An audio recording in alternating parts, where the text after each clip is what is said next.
वाल्मीकि रामायण के अलावा दुनिया भर की रामायण में हनुमान जी के संबंध में सैकड़ों कथाओं का वर्णन मिलता है। उनके बचपन से लेकर कलयुग तक तो हजारों कथाएं हमें पढ़ने को मिल जाती है। हनुमान जी को कलयुग का संकट मोचन देवता कहा गया है। एकमात्र इन्हीं की भक्ति फलदायी है।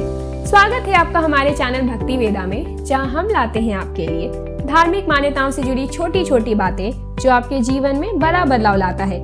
आज की इस वीडियो में हम बात करने वाले हैं हनुमान जी की वो 5 पौराणिक कथाएं जो आज भी प्रचलित हैं। पहली कथा, चारों युग प्रताप तुम्हारा।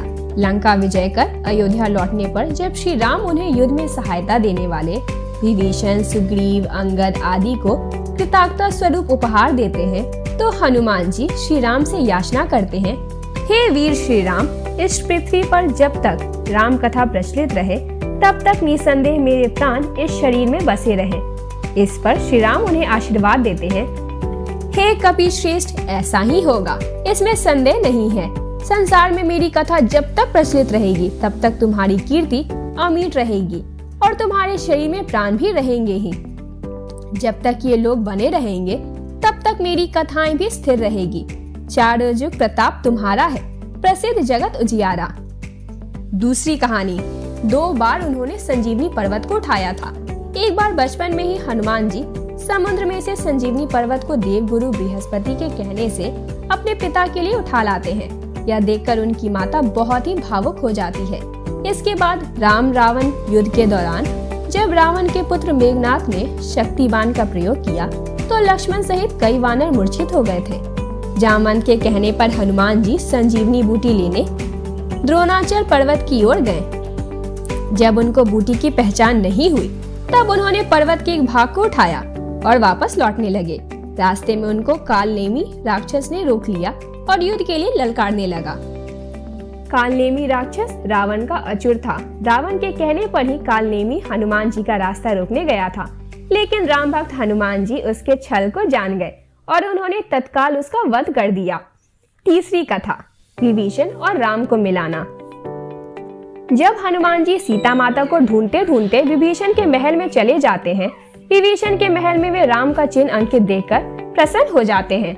वहां उनकी मुलाकात विभीषण से होती है। विभीषण उनसे उनका परिचय पूछते हैं और वे खुद को रघुनाथ का भक्त बताते हैं। हनुमान जी और विभीषण का लंबा संवाद होता है और हनुमान जी जान जाते हैं कि यह काम का व्यक्ति है। इसके बाद जिस समय श्रीलंका का चढ़ाई करने की तैयारी कर रहे होते हैं, उस दौरान विभीषण का रावण से विवाद चल रहा होता है। अंत में विभीषण महल को छोड़कर राम से मिलने को आतुर होकर समुद्र के इस पार आ जाते हैं। वानरों ने विभीषण को आते देखा तो उन्होंने जाना कि शत्रु का कोई खास दूत है। कोई भी विभीषण पर विश्वास नहीं करता है। सुग्रीव कहते हैं, हे रघुनाथ जी सुनिए, रावण का भाई मिलने आया है। प्रभु कहते हैं, हे मित्र, तुम क्या समझते हो? वानरराज सुग्रीव ने कहा, हे नाथ, राक्षसों की माया जानी नहीं जाती। यह इच्छा अनुसार रूप बदलने वाला न जाने किस कारण आया है।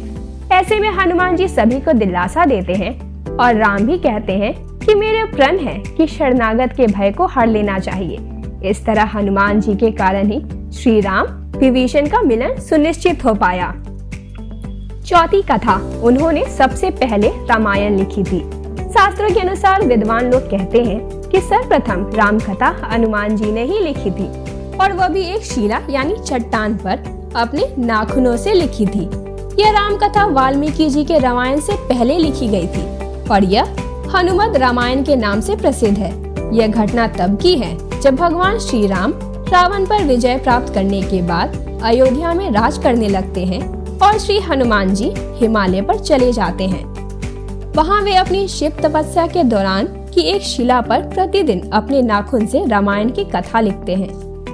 इस तरह उन्होंने प्रभु श्री राम की महिमा का उल्लेख करते हुए हनुमत रामायण की रचना की। कुछ समय बाद महर्षि वाल्मीकि ने वाल्मीकि रामायण लिखी और लिखने के बाद उनके मन में इसे भगवान शंकर को दिखाकर उनको समर्पित करने की इच्छा हुई। वे अपनी रामायण लेकर शिव के धाम कैलाश पर्वत पहुंच गए। वहां उन्होंने हनुमान जी को और उनके द्वारा लिखी गई हनुमत रामायण को देखा। हनुमत रामायण को देखकर वाल्मीकि जी नाराज हो गए। वाल्मीकि जी को निराश देखकर हनुमान जी ने उनसे उनकी निराशा का कारण पूछा।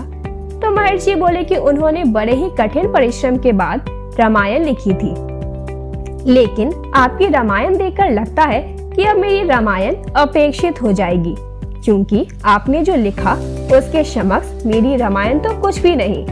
तब वाल्मीकि जी की चिंता का शमन करते हुए श्री राम जी ने हनुमत रामायण पर्वतशिला को एक कंधे पर उठाया और दूसरे कंधे पर महर्षि वाल्मीकि को बिठाकर समुद्र के पास गए और स्वयं द्वारा की गई रचना को श्री राम को समर्पित करते हुए समुद्र में समा दिया।